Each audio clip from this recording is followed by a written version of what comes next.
দেখো প্রচারণা কিভাবে শুরু হয়েছে। এইটা কি একটা ফ্যামিলি কার্ড? এগুলো একদম ভুয়া, এগুলা ভুয়া। জুলাই বিপ্লবের যে চেতনা, মাথা উঁচু করে চলার যে চেতনা,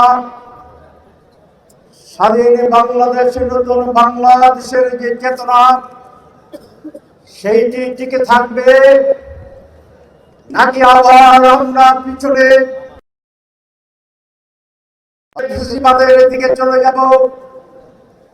এই নির্ধারণী নির্বাচন হচ্ছে আগামী ফেব্রুয়ারির নির্বাচন। হাসনাত বলেছে এই যে বিপ্লব, আমরা মাথা উঁচু করে দাঁড়াতে চাই।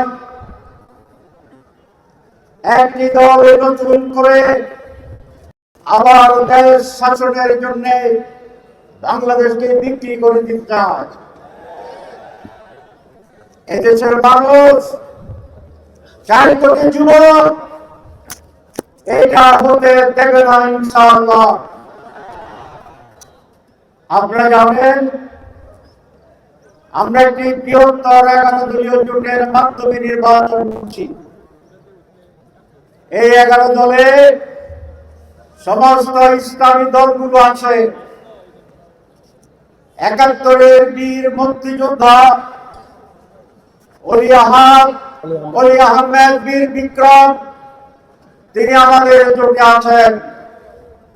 আর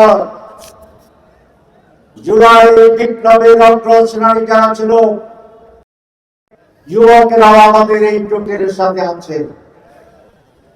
ইনশাআল্লাহ 12 জুলাই জনগণের সমর্থন নিয়ে আমরা সরকার গঠন করব।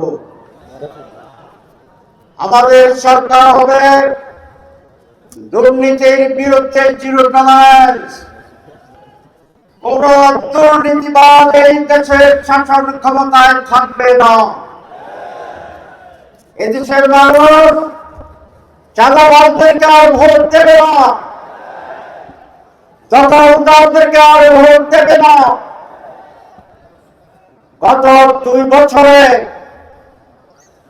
স্বৈরাচারের পতনের পরে চাঁদাবাজি সেই জায়গাগুলো দখল করেছিল আরেকটি দল, আমরা জানেন সে দলের নাম।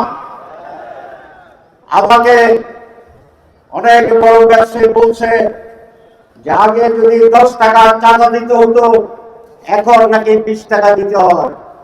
চাঁদার শিকার এই দেশের রিক্সাওয়ালা, ছোট দোকানদার, বাস স্ট্যান্ড, বালুর ব্যবসায়ীরা, সকল মানুষ চাঁদা এই জ্বালাতনে অতিষ্ঠ হয়ে আছে।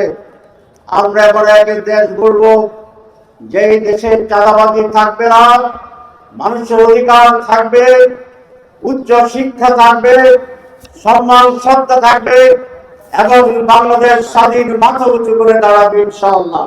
দেখো প্রচারণা কিভাবে শুরু হয়েছে। এইটা কি একটা ফ্যামিলি কার্ড? এগুলো একদম ভুয়া, এগুলা ভুয়া। আমি চিফ ইলেকশন কমিশনারের কাছে এই কার্ডের ব্যাপারে কথা বলেছিলাম। তিনি বলেছেন এটা বেআইনি। যারা কার্ড নিয়ে এরকম যাবেন তাদেরকে আপনারা আটকাবেন।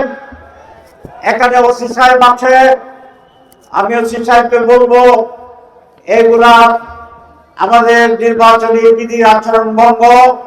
আপনারা এগুলোকে অ্যারেস্ট করে তাদেরকে জেলে পাঠাবেন।